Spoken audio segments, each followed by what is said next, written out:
Get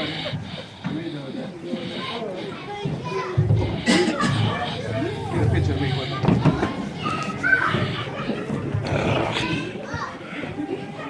Hey, I'm supposed to be talking.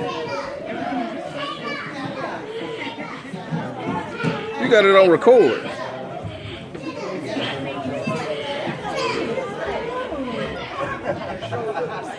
All right, I got you. Thank you. Mm-hmm. Such a friend. Family members,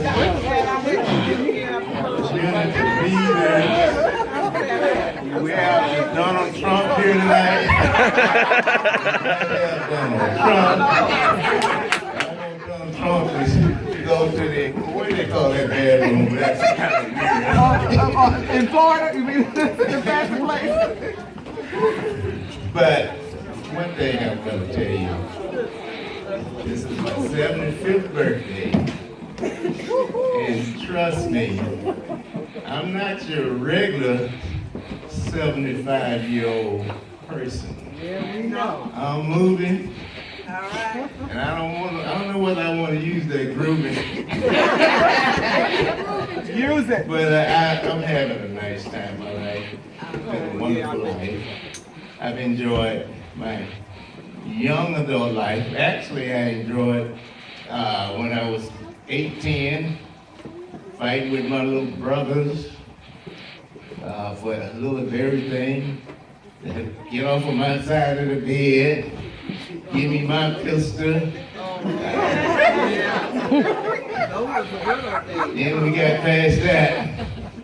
I used to chop cotton for $2 a day. I don't know if I need to let that out. I did that. Anybody know about chopping? I know about that. No, I never heard of it. I got a history, people. They talk about Never heard of it. the Freedom Riders, Emmett Till, and all that went on in Mississippi and the southern states back in the day. And all I had to do was sit in the backyard with some of my friends. We talked about it. And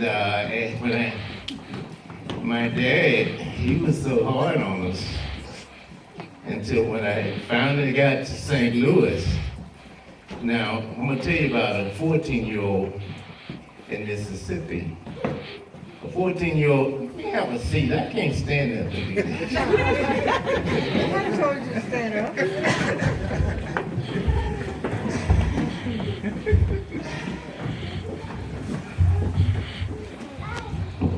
Now, a 14-year-old in the northern states, it's a big deal when their parents ask them to take the trash out. They haven't even had a paper route. They haven't had anything that challenged them hard. Now, a 14-year-old in Mississippi, I was picking 300 pounds of cash. Wow. Along with that, I was carrying sacks up to the trailer. And I was making $10, $15 a day. That was a lot of money back in those days. And so when I came north, my parents, my dad especially, had prepared me for life. I was a tough 14-year-old going on 23. And so my dad, he operated a farm, but it was his own, it was a family farm. We never worked for anybody in our life. Now, he was the first generation business person. Now, a lot of people in St. Louis think that London and Son, and me especially, is an icon.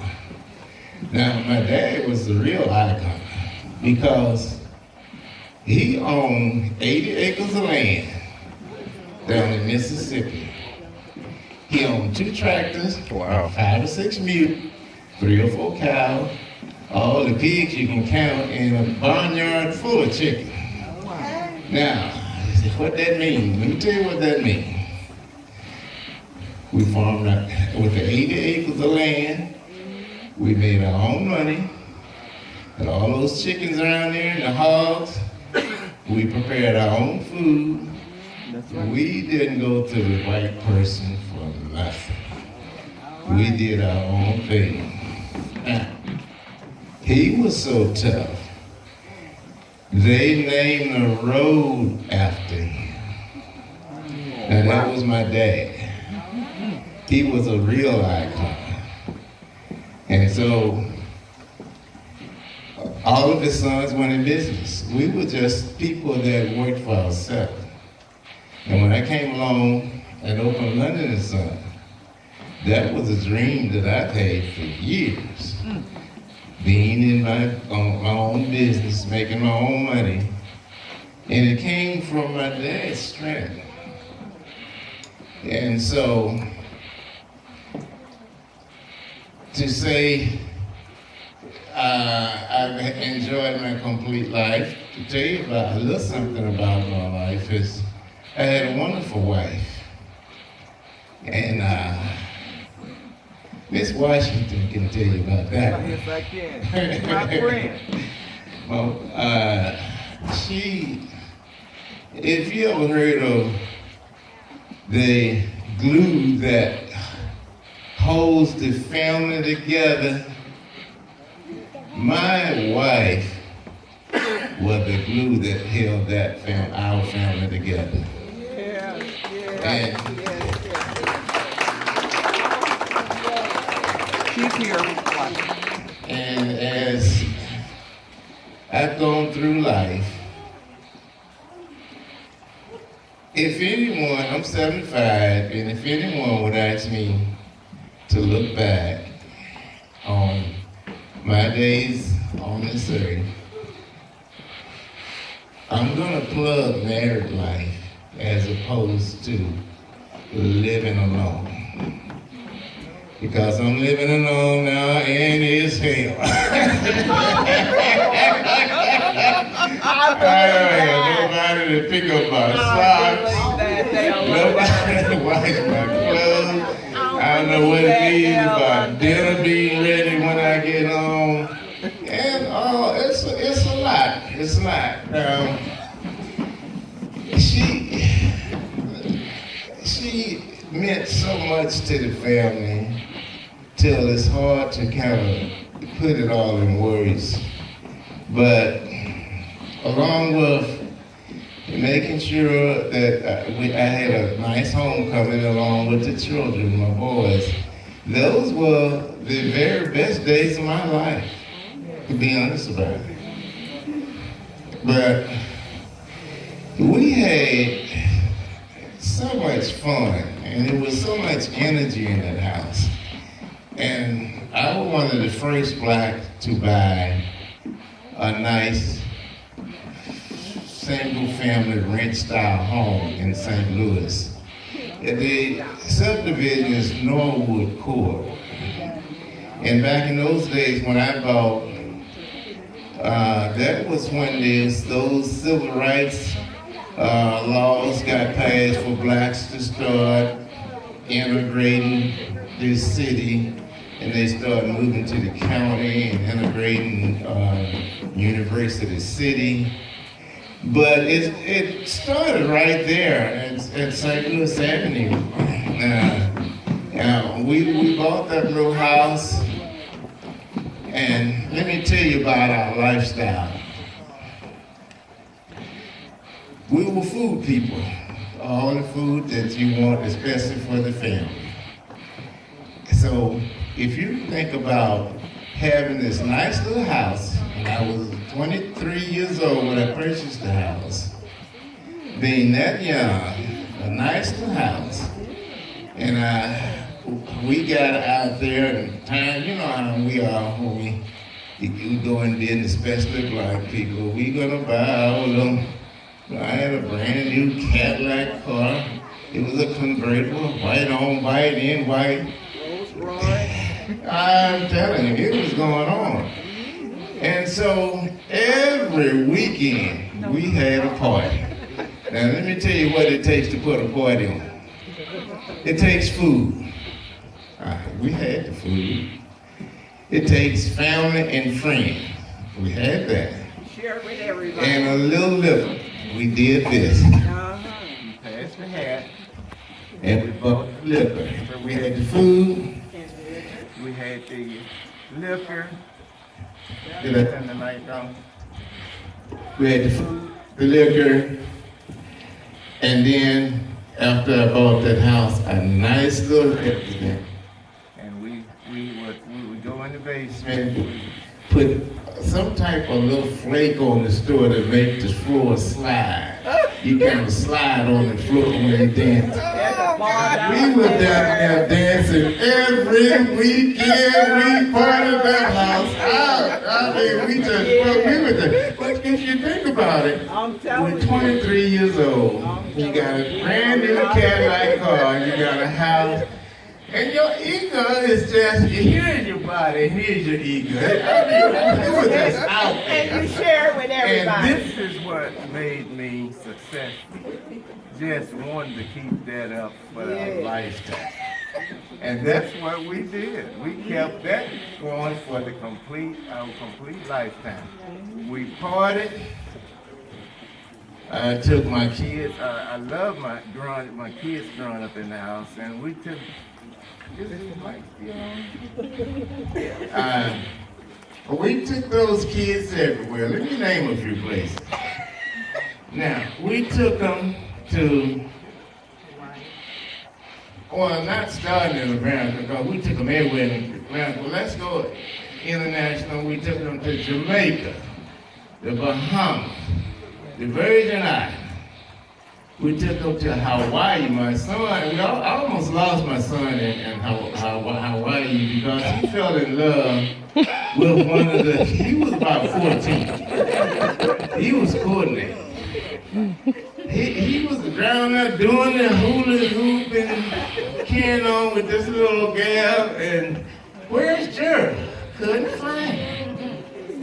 They would escape, going, staying with it everywhere. So, just to say some of the kinds of things that we enjoyed, we really enjoyed our kids. We took them everywhere. And if you think about America, we took them to Disneyland, Disney World. And during the 1 year, we'd take them east. We would go to New York and Atlanta City. I love to gamble in Atlanta City, so I do a little gambling. We'd take in some shows in New York. The next year, we would take them on the West Coast. We'd go to Las Vegas. We'd go to the other little, I think it's, well, not Atlantic City, but it was Las Vegas, and I can't think of the name of this little town, but that had gambling. But anyway, we would go to Reno, but Lake Tahoe, that was the gambling spot.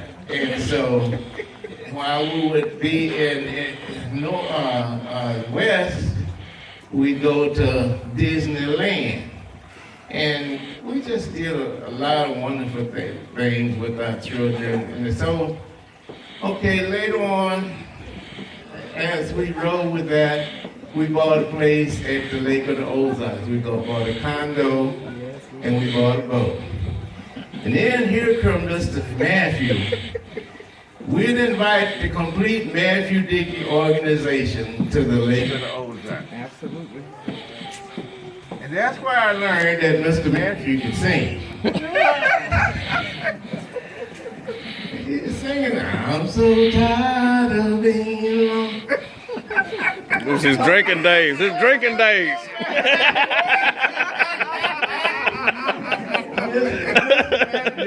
We spent some time together. And I appreciate this gentleman. And I really appreciate Miss Washington, because Miss Washington and my wife did so many wonderful things together. And some of the things that they did together was community things. It was outreach to young adults. And they took young adults in and they taught them and they prepared them for fashion shows and all kinds of things. And so here comes this kind of this sad part. Now, first of all, London and Son was a wonderful business for over 5 decades. The 60s, the 70s, the 80s, the 90s. I mean, we were just a household word, and I appreciate my customers for supporting us like that. But here, along come maybe 3 after going into that 3rd decade, people started leaving my house. My oldest son left, went off to college. A couple of years later, my 2nd son left and went off to college. And all of a sudden, I looked around, and my baby son, Ron. I mean, when they were at home, it was never a dull moment. And all of a sudden, it started getting quiet around the house. So at one point, all the kids was gone. So it was just me and the little lady. And so I enjoyed her. We still had a wonderful time, very wonderful friends. We went out to all types of organizations. We certainly supported Matthew. They did everything they was involved in. My wife was the one. I was the worker, and she was do community work. Right. She did community work. And then we would go and support their functions. Every year they had 3 or 4 different functions. We would go and support all of them. Same with Annie Malone. And so my wife finally passed, and she had a 15-year fight with diabetes. And she finally passed at December 31st, 2006. And I'm gonna be honest with you, life have not been the same at my house. It's been some loneliness in city. It has been some loneliness. I miss my family, I miss my wife, I miss the children. But life goes on. And one thing I can say is my immediate family experienced short lifespan, but I have done fairly well. I'm enjoying my 75th birthday. I'm happy. I don't have any serious diseases, but this weight has had a toll on my legs. So, to wrap this story up, here I am, 75 years old, just to look out in this hall, it just shows you some of the kinds of things that I've been involved in. Let me say something about my employees, because I'm looking at one that's just smiling. I've had some dedicated employees that helped London and Son along the way. Along with my sons, I've had some nephews. Come over here, Todd. I have to single Todd out because he was just like another son. This is a 20-year employee in London and Son. Give him a hand. Give him a hand. Give him a hand. I would turn this young man loose in those stores. We'd be down in Alabama, Mississippi, enjoying our life. I come back, how's it going, Todd? I gotta go on. And it's true. We train all the people in our family how to work that business. And they did. The proudest thing that I can say about this business is I passed the baton and my second son, Patrick, took over that business. Come on over here, Patrick. All right. All right. Let's give back the hand. That's indeed. What's up, fam? Everything good? What's going on with you? Offspring. Man, your son about to run out of time. I just ran out. That's 7 seconds. Everything good? I got you. I heard a little more.